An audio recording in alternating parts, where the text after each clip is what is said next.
ओम शांति। भगवद गीता श्लोक क्लास में आज के क्लास में हम देखते हैं धार्मिक समस्याएं और अध्याय 6 के श्लोकों के आधार से उनका समाधान। कल के क्लास में जैसे हमने व्यक्तिगत समस्याएं देखी, अर्थात मनुष्य जीवन में जो व्यक्तिगत तौर पे आने वाली समस्याएं हैं, उसका समाधान भगवद गीता में क्या बताया है। अब इसी तरह से धार्मिक समस्याएं अर्थात धर्म से जुड़ी हुई, अर्थात ही ईश्वर प्राप्ति के लिए मनुष्य जो धर्म के रास्ते पर चलते हैं और उसके चलते जो विविध प्रकार के भक्ति मार्गीय क्रियाकर्म बहुत सारे तौर तरीके अपनाते हैं, और साथ में ही जैसे भक्ति, पूजा पाठ, तपस्या, यज्ञ करना, और ये सब रास्तों से भगवान की प्राप्ति की खोज में चलते ही रहते हैं। अब इसमें बहुत सारी ऐसी प्रचलित मान्यताएं हैं जो गलतफहमी के रूप में लोगों ने अपनाई है, और जिसका सही समाधान कईयों को पता ही नहीं है कि आखिर भगवान क्या चाहते हैं, और धर्म के नाम पर जो तरीके हम अपना रहे हैं वो सही है या गलत है। भगवद गीता में भगवान उवाच कहकर भगवान ने मनुष्य जीवन के हर समस्या का, हर स्तर का समाधान बताया है। तो पहले देखते हैं धार्मिक समस्याओं में सबसे पहली बात क्या है। इसमें सबसे पहली बात है ईश्वर प्राप्ति के लिए संन्यास मार्ग को अपनाना। अब ईश्वर को प्राप्त करने के लिए क्या संन्यास मार्ग अपनाना जरूरी है? संन्यास अर्थात संपूर्ण त्याग, तो सब कुछ छोड़ देना, अर्थात घर घाट संबंधी जो कुछ भी है सब छोड़ना, कर्म धारा को छोड़ना, क्या यही असली संन्यास है? इसके अलावा भगवान को प्राप्त करने के लिए अर्थात भगवान से जुड़ना जरूरी है, तभी भगवान की प्राप्ति होगी। और भगवान से जुड़ने के लिए क्या घर बार छोड़ना, सब कुछ छोड़ करके बैठ जाना ये जरूरी है? और अगर ऐसे है तो क्या सभी के लिए ये संभव हो सकता है? अगर ऐसे होता तो फिर जिन्होंने अपने घर गृहस्थ का निर्वहन करना शुरू किया है, जिनकी अपनी जिम्मेवारियां है, जिनका अपना परिवार बसा हुआ है, तो वो क्या करे फिर? क्या उनके लिए भगवान कभी भी प्राप्त नहीं हो सकते हैं? और दूसरी बात, क्या घर गृहस्थ की जिम्मेवारियां निभाते हुए भगवान को प्राप्त करने का कोई रास्ता है भी या नहीं है? और इसी से जुड़ी हुई बात कि भगवान ने आखिर सन्यासीपन की और कर्मयोगीपन की क्या परिभाषा बताई है। अब इसमें बहुत ऐसे गृहस्थी होते हैं, सन्यासी तो बहुत कम बनते हैं, दुनिया में भी देखने में आता है कि अपना घर बार छोड़ा, परिवार बीबी बाल बच्चों को छोड़ करके सब कुछ छोड़ा, ऐसे लोग कम दिखने में आते हैं। अब जो घर गृहस्थ में चलने वाले हैं उनके सामने प्रश्न है कि हम कैसे भगवान को प्राप्त करेंगे। हमें तो अपने ही इसी दुखी दुनिया में इसी तरह से अपने कर्म बंधनों में फंस करके चलते ही रहना है। लेकिन अगर ऐसे होता तो भगवत गीता में गृहस्थी अर्जुन को भगवान ने कर्म बंधन से मुक्ति का रास्ता बताया है। तो पहले जानते हैं कि भगवान ने इन सब बातों के लिए गीता में क्या तरीका बताया है। सबसे पहली बात, जो पहला प्रश्न हमने देखा कि कर्म धारा छोड़ना ही असली संन्यास है क्या, इसके लिए अध्याय 6 के दूसरे श्लोक में, श्लोक नंबर 2 में इसका समाधान बताया है। कर्म योग ही संपूर्ण संन्यास है, न कि कर्म संन्यास को संन्यास कहा है। और जो सर्व संकल्पों का त्यागी नहीं वह योगी नहीं होता। सन्यासियों को ही योगी कहा जाता है। तो असल रूप में किस बात का संन्यास करना है, किसका संपूर्ण त्याग करना है?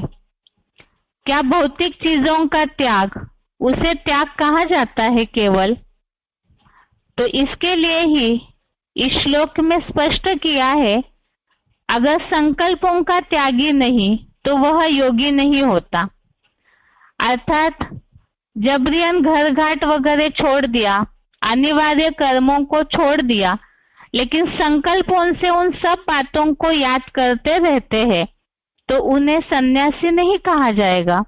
इसीलिए ही कर्म योग अर्थात कर्म करते हुए ही योगी बनना और साथ में सर्व संकल्पों का त्याग करना, संकल्पों का संन्यास करना, उन्हें ही संपूर्णतः सन्यासी कहा है।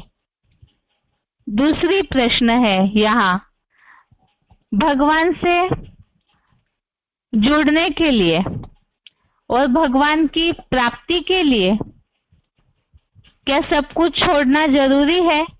सब कुछ छोड़ना पड़ेगा? इसका समाधान भगवान ने तीसरे श्लोक में दिया है। श्लोक नंबर 3 में भगवान से जुड़ने अर्थात योग में चढ़ने के लिए कर्म छोड़ना नहीं परंतु कर्म ही कारण है।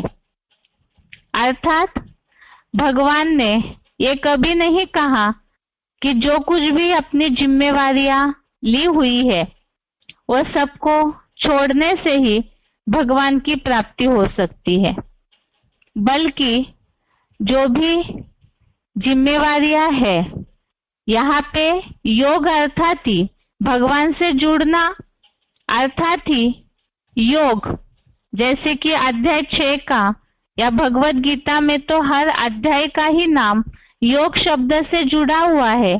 अर्थात हर अध्याय में ही भगवान से जुड़ने के अलग अलग तरीके बताए हैं कि उन विधियों को अपनाने से सिद्धि प्राप्त होती है।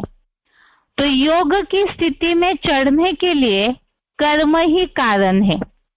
अर्थात योग की ऊंची अवस्था जब अनुभव करेंगे तब भगवान की प्राप्ति का भी अनुभव होगा, और वो अनुभव करने के लिए कर्म कारण अर्थात यहाँ तो गीता में विशेष बताया है कि यज्ञ कर्म ही कारण है, लेकिन कर्मों को छोड़ने के लिए नहीं बताया। ऐसे ही प्रश्न है घर गृहस्थियों का कि वो घर गृहस्थी वाले गृहस्थ में रहते हुए जिम्मेवारियां निभाते हुए भी भगवान को कैसे प्राप्त कर सकते हैं। तो गृहस्थी लोग तो अपने बंधनों से छूटना चाहते हैं, एक शांति की अनुभूति करना चाहते हैं, तो उनके लिए भी भगवान ने भगवत गीता में ही रास्ता बताया है। चौथा श्लोक, श्लोक नंबर 4 में सब संकल्पों का त्यागी, न कर्मों में न इंद्रिय भोगों में आसक्त होता है, तब योग में चढ़ा हुआ कहा जाता है। ज्यादातर ये बात फैली हुई है, प्रचलित मान्यता तो यही है कि गृहस्थियों के लिए तो उन्होंने जो मकड़ी का जाल बुना हुआ है वो उसी में ही फंसे हुए रहते हैं, तो इसीलिए उससे छूटने का कोई उपाय ही नहीं है, ऐसे समझा जाता है। लेकिन यहाँ भगवत गीता में उसका भी रास्ता बताया है, अनासक्त भाव, अर्थात ही कहीं भी कोई भी प्रकार की आसक्ति न हो। वही बात यहाँ जो श्लोक में बताई, एक तो सब संकल्पों का त्यागी, क्योंकि संकल्पों से ही इतनी ज्यादा संकल्पों की धारा आसक्त करके रखती है गृहस्थियों को। जब उन संकल्पों का ही त्याग करेंगे और कर्मों में और इंद्रिय भोगों में आसक्त नहीं होंगे, तो योग की स्थिति में चढ़ा हुआ कहा जाता है। अर्थात सब कुछ करते हुए भी अपने को ट्रस्टी समझे, वही है अनासक्त भाव। अर्थात कहीं भी मोह ममता न रहे। जब मेरा मेरा लगा रहता है तो इन सब बातों में आसक्ति आती है, तो योग की स्थिति में चढ़ने का जो अनुभव होना है वो नहीं हो पाता। तो गृहस्थ की जिम्मेवारियां निभाते हुए भी ये ईश्वर का कार्य है, या तो ये परिवार हमें निमित्त मात्र संभालने के लिए मिला हुआ है, ऐसे समझकर आसक्ति रहित होकर संकल्पों का त्याग कर कर कर्म करेंगे तो भगवान से नजदीक, भगवान प्राप्ति से नजदीक पहुंच सकते हैं। इसी तरह से धार्मिक बातों में सबसे यही मुख्य बात संन्यास करने की, तो इसीलिए जरूरी है इस बात को समझना कि कर्म योगी और असली सन्यासी की परिभाषा भगवत गीता में क्या बताई है। सब कुछ छोड़ना, भौतिक चीजों का त्याग करना, घर घाट को त्यागना, ये जरूरी है या इसके अलावा और कुछ? तो अध्याय 6 के पहले श्लोक में ही इसका उल्लेख बताया। श्लोक नंबर 1 में कर्म फल का आश्रय न लेकर करने योग्य कर्म करने वाला ही सन्यासी और कर्मयोगी है। तो जो भी कर्म करते हैं उसका फल प्राप्ति की इच्छा रखते हैं, अर्थात संकल्पों में वही सब बातें चलती है कि रिजल्ट चाहिए। रिजल्ट अर्थात इसके पहले अध्यायों में हमने देखा है कर्मों का रिजल्ट अर्थात महिमा या ग्लानि जो भी होती है उस आधार से अवस्था पे फर्क पड़ता है।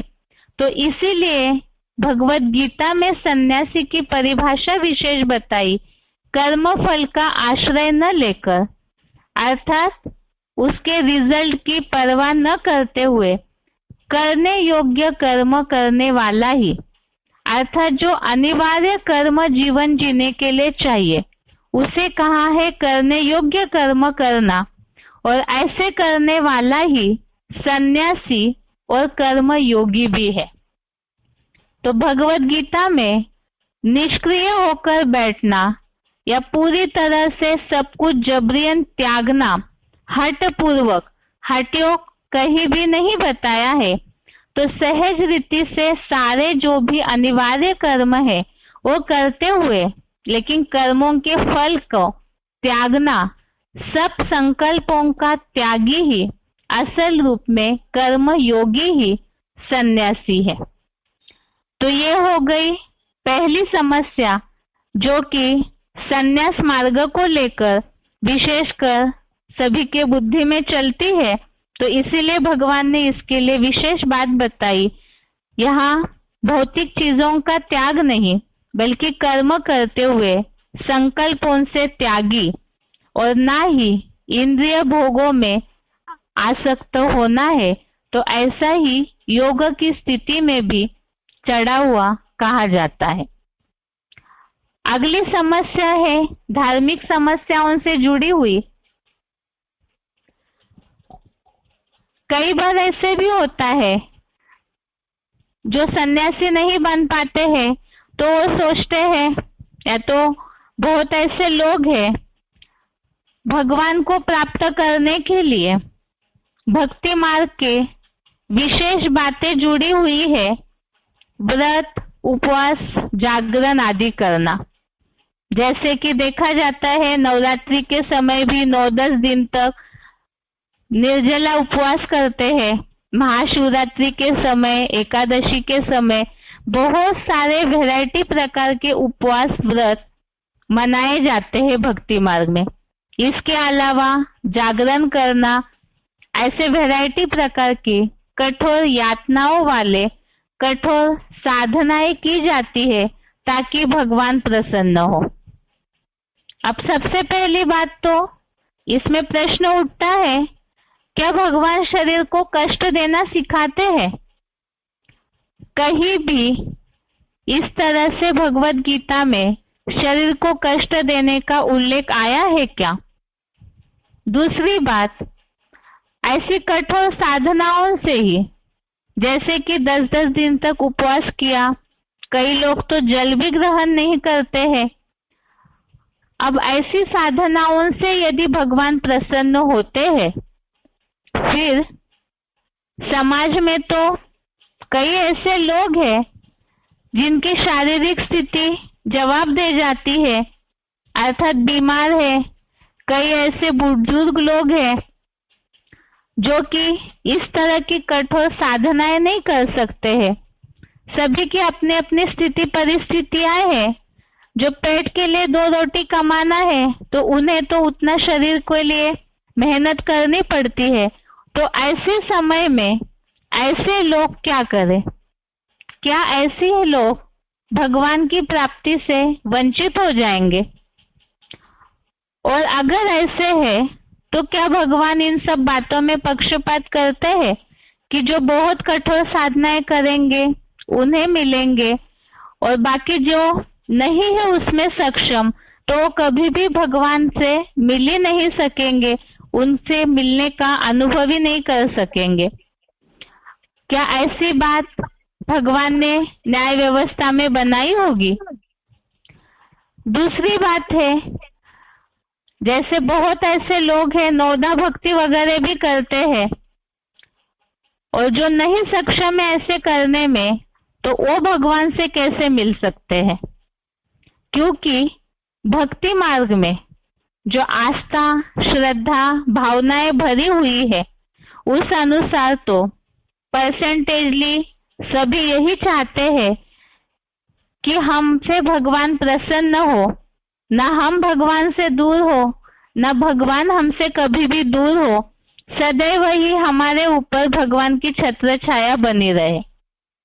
अब इन सब बातों के लिए क्या कठोर साधनाएं जरूरी है, या तो भगवत गीता में इसका कोई और रास्ता बताया है?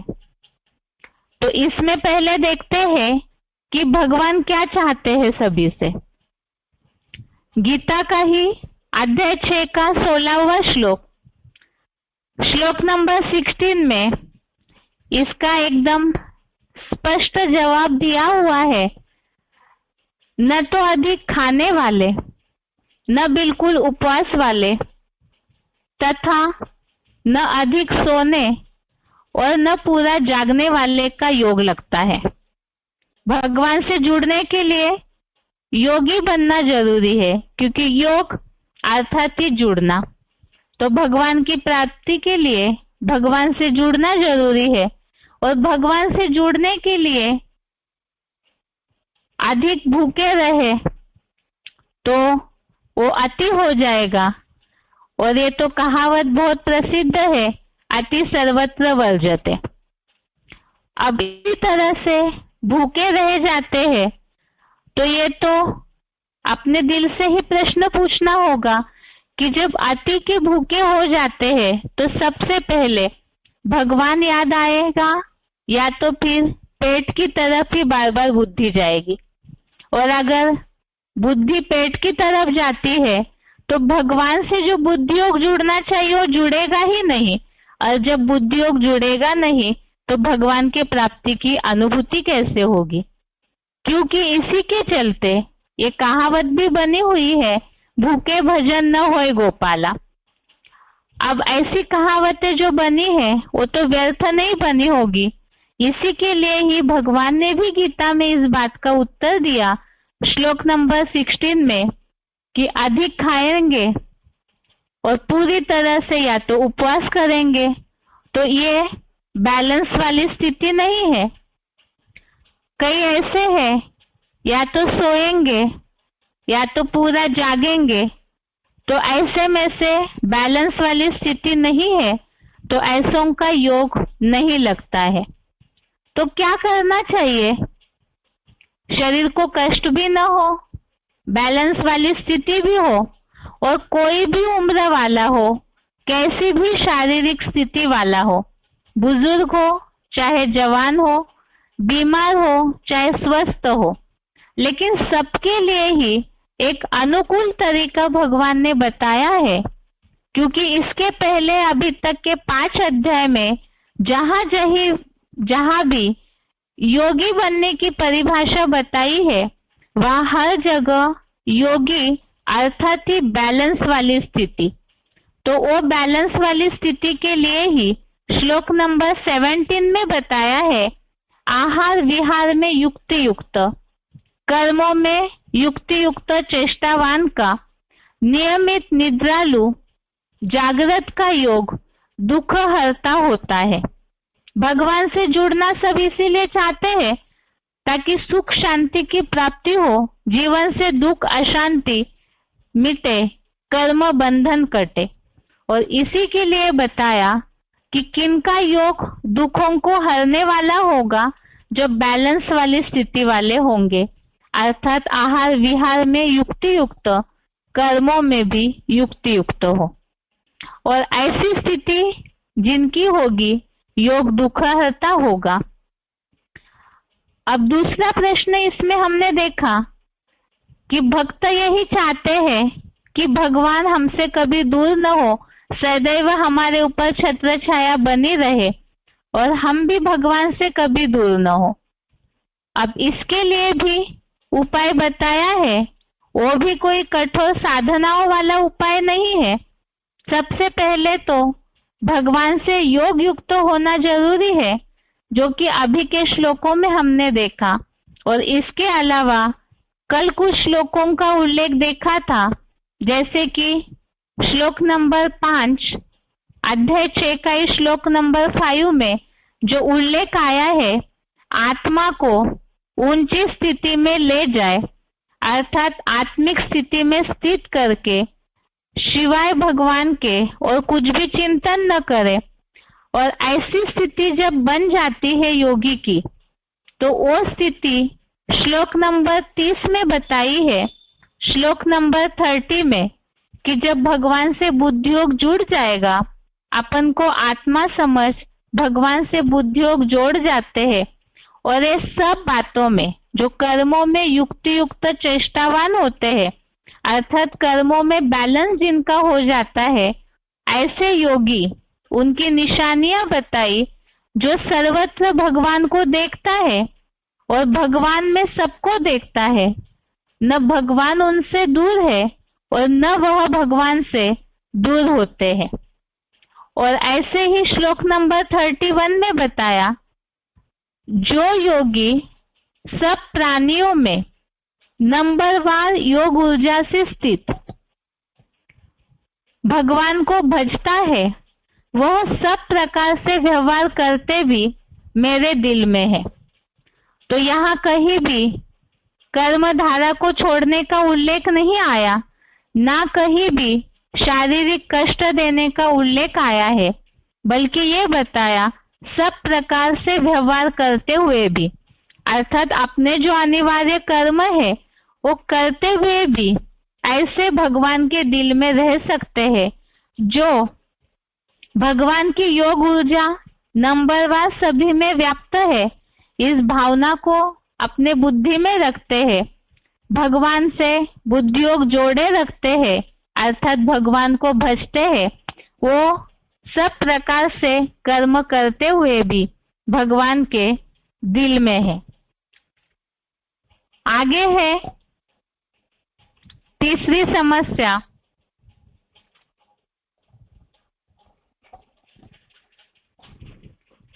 जैसे अभी तक के उल्लेख में हमने देखा, उपवास वगैरह करना, जागरण करना, या तो हठ पूर्वक घरगार सब कुछ छोड़ करके जंगल में जाकर बैठना, इस तरह कोई भी बात के लिए भगवान ने तो भगवत गीता में बताया नहीं है।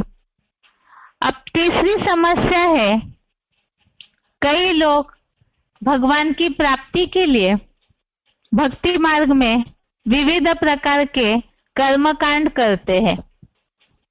जैसे इसमें तो है पहले दैहिक साधनाएं, दैहिक तपस्याएं, जैसे बहुत कठोर साधनाएं करते हैं, नील में जाना, कुंभक चढ़ाना, श्वास प्रश्वास की गति को रोकना, एक टांग पे खड़े हो जाना, कई तो आग में चलते हैं ताकि ऐसी कठोरता पूर्वक तपस्या से भगवान की प्राप्ति हो जाए, संपूर्ण सिद्धि की प्राप्ति हो जाए। तो क्या इस तरह के जो विविध प्रकार के कर्मकांड किए जाते हैं, दैहिक तपस्याएं की जाती है, इससे प्राप्ति हो सकती है? इसके अलावा यज्ञ किए जाते हैं, उसमें ढेर सारा हवन चढ़ाया जाता है, वैदिक परिक्रियाओं में जो विविध प्रकार के कर्मकांड बताए जाते हैं वो सब करते हैं।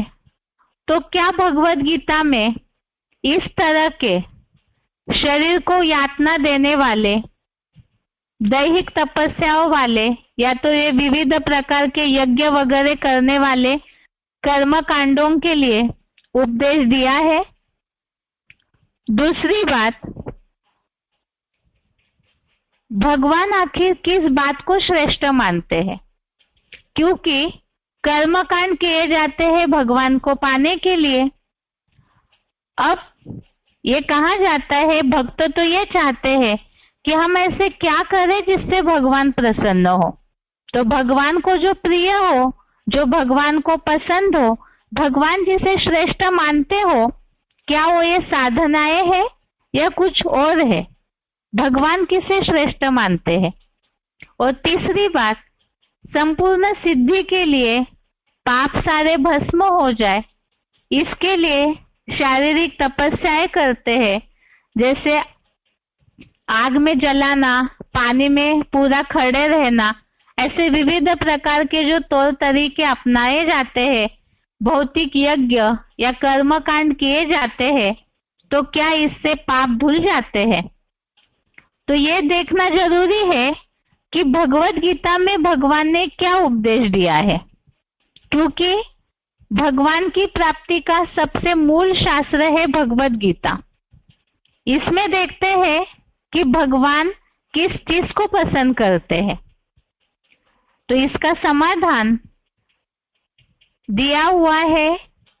सबसे पहला प्रश्न तो भक्ति मार्गीय कर्मकांड और दैहिक तपस्या जैसी कठिन साधनाओं से भी श्रेष्ठ और सहज साधना क्या है जिससे संपूर्ण सिद्धि प्राप्त हो सकती है? इसका उत्तर है श्लोक नंबर 46, श्लोक नंबर 46। श्लोक में बताया है, राजयोगी तपस्वियों से बढ़कर है, आत्मज्ञानियों से भी श्रेष्ठ मान्य है, कर्म कांडियों से भी बड़ा है। इसलिए भगवान ने योगी बनने का उपदेश दिया है, न कि कर्मकांड व तपस्या आदि करने का। तो इस श्लोक में जो उल्लेख आया है, राजयोगी, भारत का प्राचीन योग बहुत प्रसिद्ध है जिससे कि भगवत प्राप्ति हो जाती है। तो वो प्राचीन योग, सहज राजयोग क्या है जिसके लिए भगवत गीता में उल्लेख आया कि ऐसा राजयोगी तपस्वियों से भी बढ़कर है। तो तपस्याएं अर्थात जो दैहिक तपस्याएं विविध प्रकार की जाती है, उन दैहिक तपस्वियों से भी बढ़कर है, आत्मज्ञानियों से भी, जो केवल शास्त्र आदि का पठन ही करते रहते हैं। तो ऐसे भी है जो आत्मज्ञानी माने जाते हैं, ऐसों से भी श्रेष्ठ मान्य है, और कर्म कांडियों से भी बड़ा है। अर्थात जो विविध प्रकार के क्रियाकर्म, यज्ञ, कर्म कांड किए जाते हैं, उनसे भी राजयोगी बड़ा है। इसलिए भगवान ने योगी बनने के लिए कहा। तो सहज राजयोगी क्या है, इसके लिए तो भगवत गीता के इस 6वें अध्याय में कई श्लोक आए हैं। जैसे कि श्लोक नंबर 5 में खास उल्लेख बताया कि अपन को आत्मा समझकर ऊंची स्थिति में ले जाना, आत्म ज्योति बिंदु में एकाग्र हो जाना और भगवान से बुद्धियोग जोड़ना। और ऐसे समय आने वाली समस्याओं के लिए भी कई श्लोकों में उपाय बताया कि सबसे पहले मन को एकाग्र करके भगवान से जुड़ना बुद्धियोग से, तो वही सहज राजयोग है। उसमें कहीं भी शरीर को कष्ट देने का उल्लेख नहीं आया है। अब दूसरी बात कि भगवान किसे श्रेष्ठ मानते हैं, कौन से तरीके को भगवान श्रेष्ठ मानते हैं जिससे कि भगवान की प्राप्ति हो सकती है। इसके लिए श्लोक नंबर 47, श्लोक नंबर 47 में उल्लेख आया है, सब योगियों में जो श्रद्धा भावना वाला मेरे में लगाई मन बुद्धि द्वारा मुझको याद करता है, उसे मैं श्रेष्ठ योगी मानता हूं। अर्थात पूरी श्रद्धा और भावना के साथ, जो 4थे अध्याय में भी हमने उल्लेख देखा है श्लोक का, श्रद्धावान लभते ज्ञानम, और ज्ञान से ही, समझ से ही भगवान की प्राप्ति होती है। तो ऐसे श्रद्धा भावना वाला जो भगवान से अपना बुद्धियोग जोड़ता है। अर्थात क्या, अब जैसे कि भक्ति मार्ग में वैरायटी प्रकार के कर्म कांड किए जाते हैं, यज्ञ कर्म तो कर रहे हैं, सामने हवन कुंड में अग्नि में सारा हवन डाल रहे, मुख से मंत्र का उच्चारण भी कर रहे, लेकिन जो भावना दिल से होनी चाहिए वो नहीं है, बुद्धियोग कहीं कहीं भटक रहा है। तो ऐसों को प्राप्ति कैसे हो सकती है? इसीलिए बताया कि पूरी श्रद्धा भावना और भगवान में मन बुद्धि लगाकर जो याद करते हैं, इसमें कहीं भी कष्ट की कोई बात का उल्लेख नहीं आया। ऐसा श्रेष्ठ योगी ही भगवान को पसंद है। इसके अलावा रही पाप भस्म करने की बात, क्योंकि ये सब कर्म कांड भी इसलिए करते हैं, कई बार लोग कर्म बंधन कट जाए, पाप सारे हमारे धुल जाए, इसीलिए विविध प्रकार के तौर तरीके अपनाए जाते हैं। तो क्या ऐसी शारीरिक तपस्याएं, भौतिक यज्ञ, कर्म कांड से ही पाप धुल जाते हैं? क्योंकि अगर भौतिक अग्नि में स्थूल चीजों की आहुति देने से यदि पाप धुल जाते, तो दुनिया में लोग पाप करते रहते और यज्ञ में मंत्र उच्चारण करके अपने पापों को भस्म करते जाएंगे। लेकिन भगवत गीता में तो कुछ अलग ही बात बताई हुई है। जो श्लोक नंबर 45 में इसका उत्तर है, श्लोक नंबर 45 में इसका उत्तर है, योगाभ्यासी योगी संपूर्ण पाप के धुल जाने पर अनेक जन्म में संपूर्ण सिद्ध हुआ, बाद में परम गति को पाता है। तो इसमें इस बात का उल्लेख आया हुआ है कि योगाभ्यासी योगी लगातार भगवान से बुद्धियोग अगर जुड़ जाए तो वे ज्ञान सूर्य है भगवान, और उनसे जब बुद्धियोग जुड़ जाता है तो ऐसा योगी जो है पाप धुलने पर संपूर्ण सिद्धि को प्राप्त करके परम गति को प्राप्त करता है। और कल के श्लोकों में कई उल्लेख हमने देखे, जो भगवान से बुद्धियोग जोड़ने के बाद अतीन्द्रिय सुख की प्राप्ति करते हैं, निर्वाण धाम की परम शांति की अनुभूति करते हैं।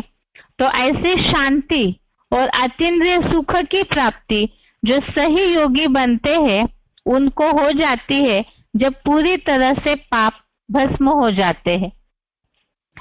आगे है सामाजिक समस्याएं। सामाजिक समस्याओं में विशेष बात है, जनसंख्या तो दुनिया में बढ़ी हुई है और इस जनसंख्या के साथ साथ ही वर्णभेद, जातिवाद, सामाजिक असमंजस्य और इसके चलते ही होने वाले लड़ाई झगड़ा, भ्रष्टाचार, अत्याचार, हिंसाचार। अब इन सब बातों को कैसे रोका जाए? ये तो कहने के लिए कहा जाता है हिंदू, मुस्लिम, सिख, ईसाई हम सब आपस में भाई भाई, लेकिन ये केवल गीतों तक ही सीमित रह गया। प्रैक्टिकल में जो आपस में मनुष्यों की तरह आपस में मानवीयता वाली जो भावना होनी चाहिए, जिसे लोग कहते हैं एक दूसरे के प्रति इंसान है तो इंसानियत दिखनी चाहिए, वो दिखने में नहीं आ रही है। और वो तो बात ही छोड़िए, उसके अलावा आपस में भाई भाई की भावना न होकर और ही वैर भाव बढ़ता ही जा रहा है। तो ये सामाजिक एकता और भाईचारे की भावना कैसे निर्माण हो सकती है? और इसके अलावा आपस में सभी मनुष्य है, सबको सेम शरीर की प्रतिकृति मिली हुई है, अर्थात सारे ही मनुष्य शरीर, चाहे कोई भी जाति का हो, कोई भी धर्म का हो, कोई भी पंथ का हो, लेकिन मनुष्य शरीर तो सबको एक जैसा ही मिला हुआ है, प्रतिकृति तो एक जैसी है। तो ऐसी भावना बरकरार होकर, एकता वाली भावना आकर, सारी धरती माता ही एक है और ये वसुधैव ही हमारा कुटुंब है, ये भावना कब निर्माण होगी? और इसके चलते जो अशांति फैली हुई है वो कब खत्म होगी? तो इसके लिए भी भगवत गीता में सहज उपाय बताया हुआ है। तो सबसे पहले भगवत गीता में अभी तक के जो अध्याय हमने देखे, उसमें भगवान ने अर्जुन को सबसे पहला पाठ पढ़ाया है, अपन को आत्मा समझो। सभी जितने भी मनुष्य हैं उन सब में ज्योति बिंदु रूप आत्मा विराजमान है, चाहे शरीर किसी को कैसा भी मिला हुआ हो, क्योंकि शरीर के आधार से ही जाति, वर्ण और इस आधार से ही मतभेद निर्माण हुए और उसी से लड़ाई झगड़े निर्माण हुए। तो इसीलिए ही सभी मनुष्यों में विराजमान जो आत्मा है उसे समझना जरूरी है, और उसके आधार से ही जब आत्म भाव में सबको देखेंगे तो एकता की भावना कैसे निर्माण होती है, उसके लिए ही गीता का अध्याय 6 का 9वां श्लोक, श्लोक नंबर 9 में पहला उत्तर बताया है, स्नेही, मित्र, शत्रु, उदासीन, मध्यस्थ, द्वेषी व बंधुजनों में, साधु और पापियों में भी समान बुद्धि वाला विशेष माना गया है। इसके साथ ही इसी तरह श्लोक नंबर 29, श्लोक नंबर 29 में बताया है, याद में लगी हुई आत्मा सर्वत्र समान भाव होकर समस्त प्राणियों में स्थित आत्मा को अथवा सब प्राणियों को आत्म रूप में देखता है।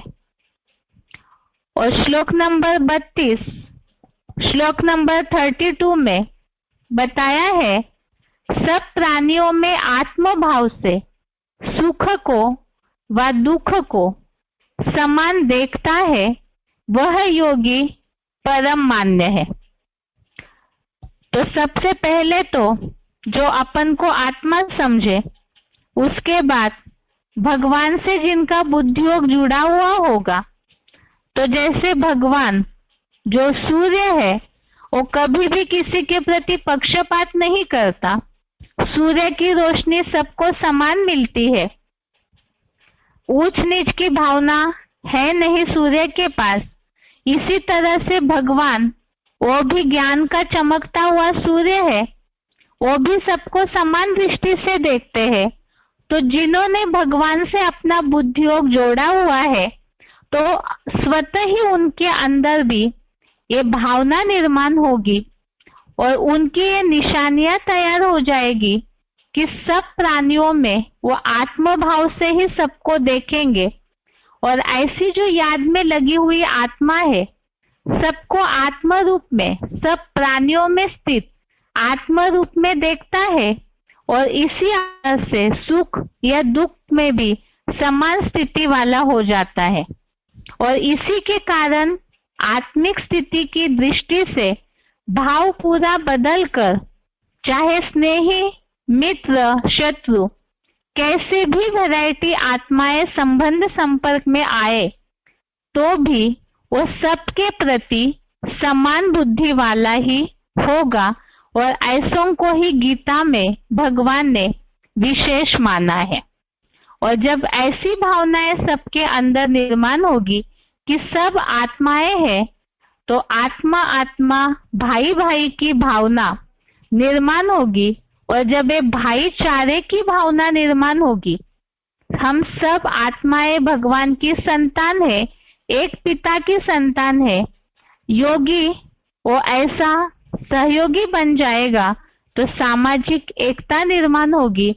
और इसी से ही कोई वर्ण भेद, कोई ऊंच नीच का भेद, जातिवाद का भेद, अमीरी गरीबी का भेद मिट करके सामाजिक जो असामंजस्य है वो भी मिट जाएगा। क्योंकि धर्म, जाति, पंथ ये तो शरीर के आधार से मनुष्यों ने ही बांटे हैं, भगवान ने नहीं। तो भगवान से बुद्धियोग जुड़ेगा और ये भावना निर्माण होगी कि हम भगवान की संतान है, तो स्वतः ही ये वसुधा एक कुटुंब कहलाई जाएगी।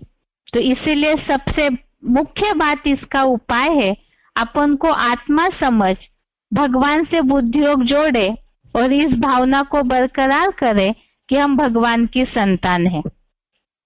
आगे है सामाजिक समस्याओं में दूसरा प्रश्न।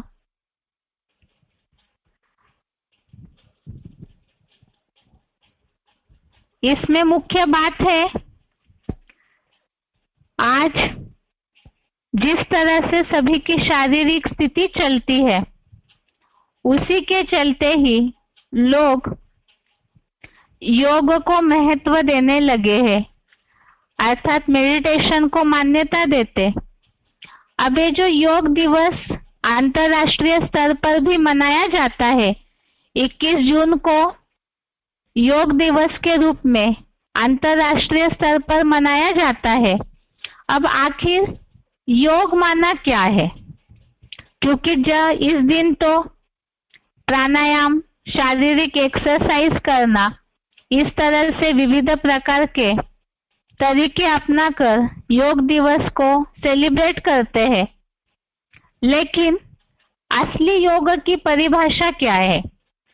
क्या शारीरिक प्रक्रियाएं, आसन, प्राणायाम यही असली योग है, या तो जिस भगवत गीता के हर अध्याय में योग शब्द जुड़ा हुआ है, तो वो भगवत गीता ही सही मायने में योग शब्द की परिभाषा बता सकती है। तो भगवत गीता अनुसार योग की परिभाषा क्या है? ध्यान करना, मेडिटेशन करना, विविध प्रकार के एक्सरसाइज करना, ये जो दुनिया में तरीके सिखाए जा रहे हैं, क्या योग के नाम पर सिखाए जाने वाले ये तरीके सही है? और इसके चलते जो धन आदि खर्च किया जाता है। मेडिटेशन इसलिए करते हैं लोग ताकि मन शांत हो जाए, मानसिक बीमारियां कम हो जाए। अब इतना सारा धन खर्च करने के बावजूद भी मानसिक बीमारियां भी कम होती हुई नजर नहीं आ रही है, और इसी से जुड़ी हुई शारीरिक समस्याएं जो है वो भी बढ़ती जा रही है। तो आखिर इसका कारण क्या है? जो तरीका मनुष्य अपना रहे हैं योग के नाम पर, क्या वो सही है? अभी तक के उल्लेखों में जैसे हमने देखा, शरीर को कष्ट देने से ही यदि मन की शांति होती तो फिर उसका रिजल्ट दिखने में आना चाहिए था। ये तो दिखने में आ रहा है कि लोगों की रुचि बढ़ती जा रही है योग के प्रति, लेकिन जब तक सही योग की परिभाषा न जाने तब तक उससे जो अनुभूति, उससे जो प्राप्ति होनी चाहिए, अर्थात ही मानसिक स्तर पर, शारीरिक स्तर पर जो बीमारियां निर्माण हो रही है, उसका निराकरण भी नहीं हो सकता। तो देखते हैं भगवत गीता में योग की सही परिभाषा क्या बताई है, क्योंकि भगवत गीता में तो हर अध्याय में योग शब्द का नाम जुड़ा हुआ है। तो योग अर्थात क्या है? अभी तक के श्लोकों के उल्लेखों में हमने इस बात को समझा है कि भगवत गीता में तो योग अर्थात ही भगवान से बुद्धि योग जोड़ने की बात। तो पहले तो देखते हैं कि क्या इस तरह के कोई भी शारीरिक हठ योग के लिए भगवान ने बताया है। श्लोक नंबर अध्याय 6 का 11-12, श्लोक नंबर 11-12, इसमें बताया है आत्मा की शुद्धि हेतु स्थिर आसन पर बैठकर मन को एकाग्र करके चित्त और इंद्रिय क्रिया का वश करता योग लगाए। श्लोक नंबर 13-14, श्लोक नंबर 13-14, इसमें बताया है भ्रुकुटी के मध्य में संपूर्ण खुली आंखों द्वारा दिशाओं को न देखता हुआ मन को एकाग्र करके भगवान में चित्त सहित आश्रित होकर योग लगाए। श्लोक नंबर 18, श्लोक नंबर 18 में जब संयमित चित्त आत्मा में ही स्थिर हो जाता है तब सब कामनाओं से इच्छाहीन हुआ योग युक्त ऐसे कहा जाता है। तो इस अनुसार जैसे कि समाज में जो योग की परिक्रियाएं सिखाई जाती है, उसमें शरीर के एक्सरसाइज के द्वारा मन को एकाग्र करना सिखाते हैं। अर्थात ये सोचा जाता है श्वास प्रश्वास को समान अंतर में करेंगे, प्राणायाम की प्रैक्टिस अच्छी हो जाएगी और उस पर हम अपना ध्यान केंद्रित करेंगे तो मन एकाग्र हो जाएगा, मन शुद्ध साफ हो जाएगा। और इसी आधार से शरीर के भी विविध प्रकार के योगास वगैरह करते हैं। लेकिन जैसे कि हम व्यवहारिक उदाहरण ले, बीज को जब तक पानी न दे तब तक टहनियों को, पत्तों को कितना भी पानी दिया जाए तो भी वृक्ष सरसज्ज नहीं हो सकता। अर्थात ये शरीर जो पेड़ है, इसमें जो इंद्रियां है, हाथ पांव नाक आदि, तो इनमें जो पानी दिया जा रहा है, अर्थात इनकी जो विविध प्रकार की एक्सरसाइज वगैरह की जाती है, इसको जो बैलेंस में बनाने की कोशिश करके मन को शुद्ध करने का तरीका अपनाया जा रहा है, तो इससे जो अनुभूति या जो प्राप्ति होनी चाहिए वो नहीं होगी, क्योंकि शरीर को चलाने वाली शक्ति आत्मा है और मन बुद्धि का समुच्चय आत्मा है। जब तक मन बुद्धि को साफ न किया जाए तब तक शरीर के कितने भी उपक्रम अपनाए तो भी पत्तों पत्तों को पानी देने जैसा ही होगा। इसीलिए ही भगवत गीता के इन श्लोकों में विशेष बात बताई है आत्मा की शुद्धि हेतु। तो आत्मा की शुद्धि के लिए आत्मा को साफ सुथरा करना जरूरी है।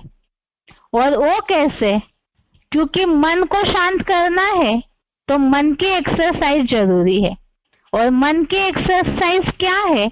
तो उसी के बारे में इन श्लोकों में बताया है।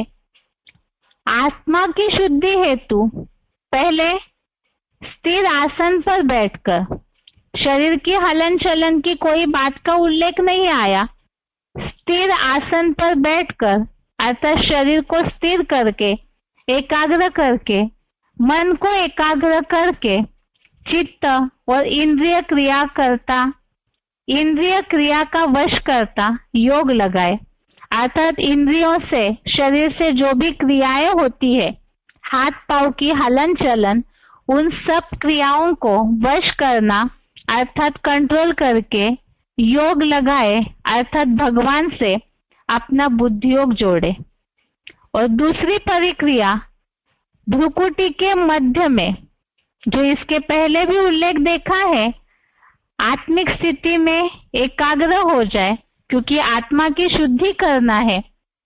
और संपूर्ण खुली आंखों द्वारा दिशाओं को न देखता हुआ मन को एकाग्र करे।